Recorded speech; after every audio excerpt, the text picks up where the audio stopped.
Many of my viewers here on YouTube have come to me and said, "McKee, why don't you sell other kinds of merchandise other than the masks?" Well, it has to do with how Teespring works. They give you a certain basic set of things that you can offer, and then if you're successful with those, they open up other things. I had tried to sell t-shirts for quite some time, and they never really took off, so I didn't put a lot of effort into it. However, when I started designing the masks, there was a great deal of interest. And the more items that you sell on Teespring, the more different kinds of items they allow you to sell. Because of the response with the masks, now we can sell hats. That's basically how it works. And other things. Neck gaiters as well. These will be coming. They're on the way. The designs have been approved. It's just a matter of time of getting everything designed and up and live in the store. So this was just an example, and I wanted to say thank you to everyone who had supported the Florida Maquis with the masks. Whether you were going to wear them or not, they have had a great effect on our ability to do different things there. It will be in the Florida Maquis logo store, Lord willing, with all of the other things, the bags, the stickers, the phone cases, police blankets, coffee mugs, all sorts of other things that you can get other than masks, even a wall tapestry and an indoor pillow. And speaking of Twitch, the channel over there continues to grow every single night. We are up to almost 350 followers, which for less than a month over here is pretty epic. It's a very different kind of platform. It's a lot more relaxed. You can pretty much ask any question you want, say anything you want, and nobody's going to really bother you about it. We've had a few trolls, but we've gotten rid of them. It's a wonderful place to have an open, frank, and honest conversation, and the game that we play over there is one that has epic scenery. Tonight I'm thinking about maybe starting God of War, but I'm not really sure. We'll see. Would like to have you guys visit over there if you want to, if you have time. Stop by. We're on there for, 3.5 hours every single night, 8:30 to 11:30. Last night we went later because we had a challenge we couldn't complete, but we finally got it done, and by about midnight we were all wrapped up. So anyway, would love to see you there.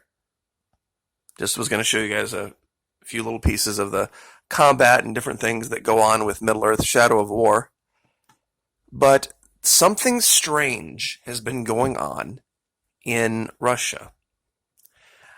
Over the last few years, they have been finding these enormous pits that have been opened up, and they have a theory that there are these methane explosions being created by pressure underneath the permafrost. As the permafrost melts, it releases this and creates these huge explosions.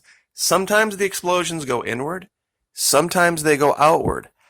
But they said something in the article here, talking about this one, that is highly unlikely. And I just wanted to show you something about this that you could realize that maybe they know more than what they're saying. Now, I just want to go down here to the very beginning. A suspected underground methane explosion has created a 50-meter deep crater on the Yamal Peninsula in northwest Siberia.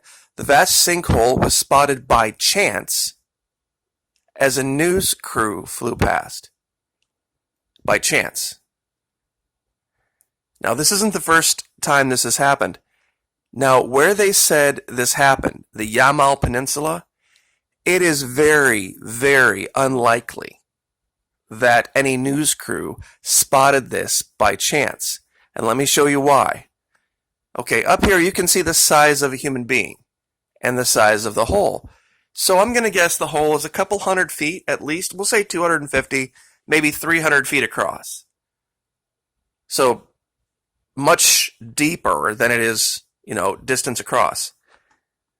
Let me show you something about the Yamal Peninsula that not a lot would know. And thank you, by the way, to those who have helped me out with the KMZ files.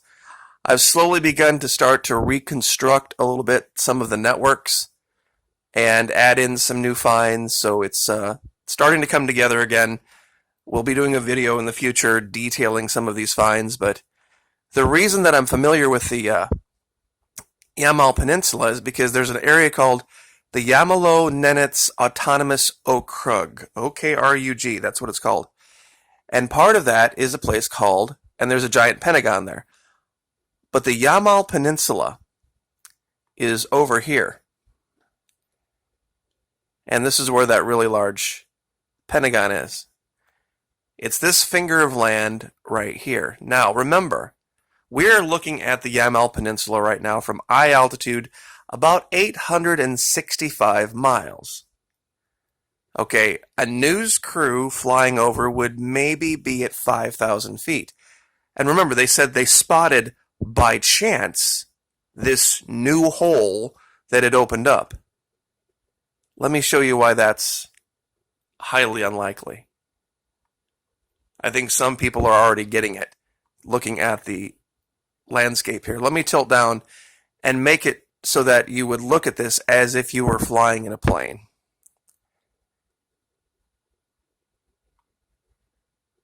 Now tell me how, by chance, if you were flying over this region, you could spot some random new hole that opened up. We're at eye altitude here. Well, we're about 40,000 feet right now. So if it was a news crew, they would be even closer.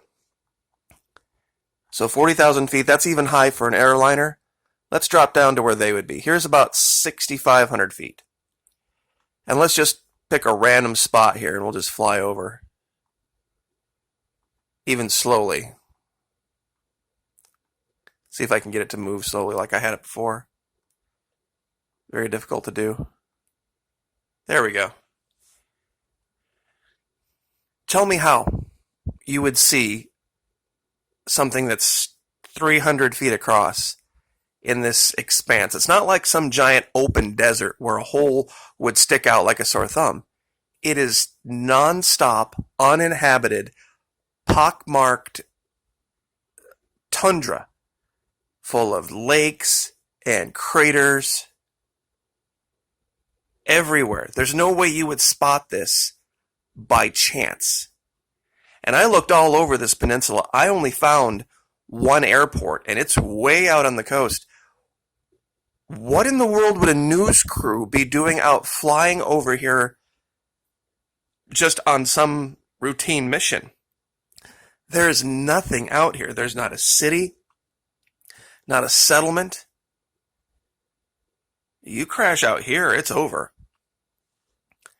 They'll never find you. I mean, just to give you this idea how big this place is. That they just added those words by chance, I'm like, no way. There's absolutely no way they spotted it by chance. And just to show you, the only airport I could find is this little tiny one over here. This Ms. Kameny Airport. Right out here by the water. And 300 feet, to give you an idea how big 300 feet is, we'll pick this little lake right here and we'll measure it. This lake is, it's a quarter mile across roughly, so in feet, that's this little tiny one is 1,000 feet across. So this thing's probably solid 3 times as big. In meters, of course, 300 meters. Now, let's zoom out here. Think of something a third of this size. Maybe this little dot right here. That somehow they just randomly spotted a new one in this giant mess. There would be no way that they spotted it by chance. And once again, if they spotted it by chance, that means they weren't heading to it specifically. They were on their way from someplace to someplace. There's another airport over here. So, I mean, if they were flying from here to here, maybe.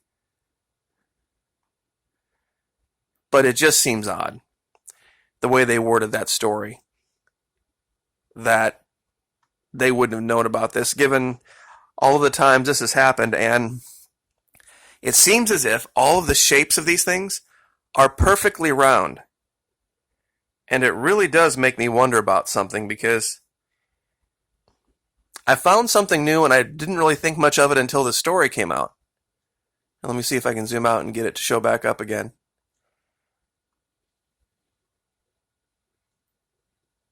Tell me what you think. And I just want everybody's honest opinion here. Does this not look like the edge of a saucer crashed into the side of this mountain, covered in snow? I mean, we found other ones down here like this. We really have. In fact, one of the best ones is over here, trapped in the ice. I showed this one a long time ago. Perfectly round and, oops, sorry about that. Perfectly round and has the smaller one on top, just like they showed back in the 50s. It just makes you wonder, but anyway, didn't want to waste a whole bunch of time. I know it's Friday night. People got things to go do. So anyway, thank you so much for the support. Patreon, Teespring, Twitch, here. You guys are awesome. Like I said, when the hats go live, I'll definitely make a specific announcement about it. I just want to let you know that everything got approved and it's in the works. So like, share, subscribe. God bless, and we will see you next time.